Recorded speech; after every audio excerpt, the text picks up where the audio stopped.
नमस्कार, बहुत बहुत स्वागत है आपका। मैं हूं आपके साथ ऋतु ज्ञानवानी। आज बात उस खबर की जिससे करोड़ों सिनेमा प्रेमियों की आंखें नम हो गई हैं। जैसे ही खबर मिली कि बॉलीवुड के भारत कुमार अब नहीं रहे, तो सबके जहन में जो तस्वीर उभरी वो थी सिर पर पगड़ी बांधे हुए, कंधे पर हल लिए, खेतों में बैलों को जोतते हुए मनोज कुमार।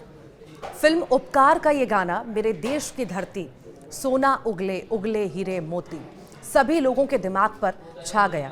ऐसा कोई हिंदुस्तानी देश में नहीं है जिसने इस गाने को ना सुना होगा और ना गुनगुनाया होगा। भारत कुमार यानी कि मनोज कुमार की फिल्म उपकार का ये गाना जो आज तक अमर है। इस गाने में हिंदुस्तान की संस्कृति की झलक नजर आती है। वैसे तो भारतीय सिनेमा के इतिहास में कई एक्टर आए और गए, लेकिन महान अभिनेता मनोज कुमार जैसा कोई नहीं था।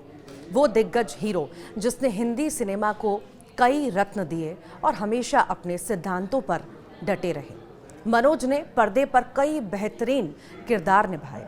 अपनी फिल्मों के जरिए मनोज कुमार ने लोगों में देशभक्ति की भावना जगाई और वो देशभक्ति वाली फिल्में बनाने वाले बॉलीवुड के पहले एक्टर बने।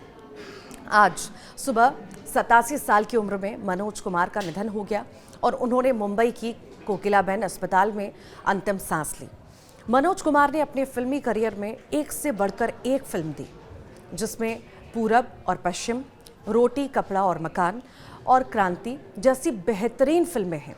लेकिन मनोज कुमार के करियर की सबसे चर्चित फिल्म बनी फिल्म उपकार, जो 1967 में बनाई गई थी। फिल्म के बनाने के पीछे भी कई कहानियां हैं। 1965 में भारत पाकिस्तान युद्ध के बाद तत्कालीन प्रधानमंत्री लाल बहादुर शास्त्री ने उनकी फिल्म शहीद देखी।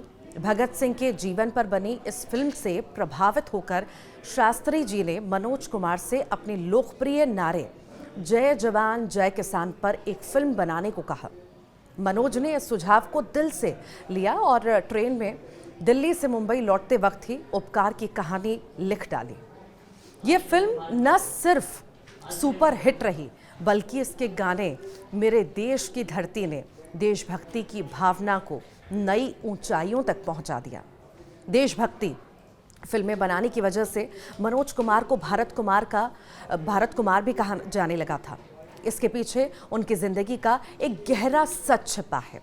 उनका जन्म 24 जुलाई 1937 को पाकिस्तान के एबटाबाद में हुआ था। 1947 में भारत पाकिस्तान बंटवारे के दौरान उनका परिवार दिल्ली आया, जहां उन्होंने शरणार्थी शिविरों में कठिन दिन देखे और इसी दौरान देश के लिए कुछ करने की भावना उनके मन में घर कर गई।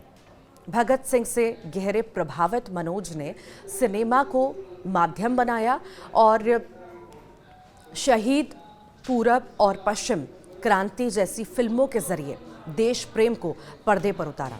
उनका मानना था कि फिल्में सिर्फ मनोरंजन नहीं बल्कि समाज को जागरूक करने का जरिया भी हैं। ऐसे में उन्होंने कई देशभक्ति पर आधारित फिल्में बनाई और इसी वजह से उनका नाम भी भारत कुमार पड़ गया। मनोज कुमार की जिंदगी से जुड़े कई ऐसे किस्से मशहूर हैं जिसे सुनकर आप भी हैरान रह जाएंगे। एक दौर ऐसा था जब अमिताभ बच्चन की फिल्में लगातार फ्लॉप हो रही थी और उनका करियर डूब रहा था। 1970 के दशक में जब अमिताभ बच्चन लगातार असफलताओं से हताश होकर मुंबई छोड़कर दिल्ली लौटने का मन बना चुके थे, तब मनोज कुमार ने उन्हें रोका। मनोज ने एक इंटरव्यू में बताया था कि लोग अमिताभ को ताने मार रहे थे, लेकिन उन्हें यकीन था कि ये लंबा चौड़ा नौजवान एक दिन बड़ा सितारा बनेगा। उन्होंने अपनी फिल्म रोटी कपड़ा और मकान में अमिताभ को मौका दिया। यह फिल्म हिट रही। यहाँ से अमिताभ के करियर को नई दिशा मिल गई। मनोज की ये दूरदर्शिता बाद में सच साबित हुई जब अमिताभ एंग्री यंग मैन के रूप में बॉलीवुड के शिखर पर पहुंचे। मनोज कुमार न सिर्फ देशभक्ति के लिए जाने गए बल्कि अपने सख्त इरादे के लिए भी बॉलीवुड में मशहूर थे। 1975 में जब इंदिरा गांधी ने देश में इमरजेंसी लगाई थी तो मनोज कुमार ने इसका खुलकर विरोध भी किया था।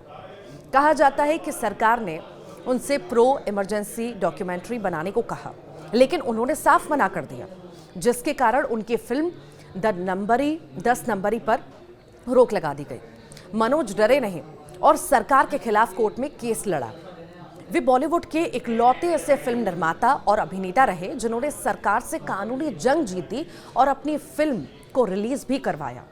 ऐसे में कहा जा सकता है कि वो हिंदी सिनेमा के निडर अभिनेता और निर्माता भी थे। मनोज कुमार का भगत सिंह के प्रति लगाव बेहद खास था। फिल्म शहीद बनाने से पहले वे भगत सिंह की मां विद्यावती से मिलने गए थे, जो उस वक्त अस्पताल में भर्ती थी।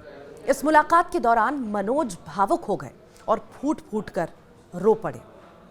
विद्यावती ने कहा था, तू तो बिल्कुल भगत जैसा लगता है। इस मुलाकात ने मनोज को इतना प्रभावित किया कि उन्होंने भगत सिंह के किरदार को पर्दे पर उतार दिया। शहीद ने उन्हें देशभक्ति फिल्मों का प्रतीक बना दिया और इसके गाने जैसे मेरा रंग दे बसंती चोला आज भी गूंजते हैं। मनोज कुमार अपनी फिल्मों की स्क्रिप्टिंग खुद करते थे। इसके अलावा वो अपनी फिल्मों के प्रोड्यूसर और डायरेक्टर भी खुद हुआ करते थे, जिस बात से आप अंदाज़ा लगा सकते हैं कि उनमें कितनी प्रतिभा भरी हुई थी। आज मनोज कुमार के जाने से हिंदी सिनेमा में जो स्थान रिक्त हुआ है वो कभी नहीं भरा जा सकता। भारत की बात बताने वाला भारत कुमार आज चला गया, लेकिन उसकी यादें हमेशा लोगों की जहन में रहेंगी। हिंदी सिनेमा में उत्कृष्ट योगदान के लिए 2016 में तत्कालीन राष्ट्रपति प्रणब मुखर्जी के हाथों मनोज कुमार को भारत रत्न पुरस्कार भी दिया गया। मनोज कुमार ने कभी भी सिनेमा को कमर्शियल नहीं होने दिया। उनकी फिल्में सामाजिक मुद्दों पर ही हुआ करती थी। उनकी कोई भी फिल्म उठाकर आप देख सकते हैं, समाज में जो घट रहा है उन्हीं के सामयिक विषयों पर ही उनकी फिल्म होती थी, जिसका प्रभाव समाज पर बहुत ज़्यादा पड़ता था। इसीलिए मनोज कुमार की फिल्मों को लोग पसंद करते थे। उनकी देशभक्ति छवि को उनके दूसरों से सदैव लगाव जो है रखती थी। कम लोग जानते हैं कि मनोज कुमार का जन्म उसी जगह हुआ जहां पर कुख्यात आतंकवादी ओसामा बिन लादेन को अमेरिका के सैनिकों ने रात के अंधेरे में मार गिराया था। बंटवारे से पहले यह जगह भी भारत का एक हिस्सा हुआ करती थी, लेकिन जब विभाजन हुआ तो महज 10 की उम्र में मनोज कुमार को जलियांवाला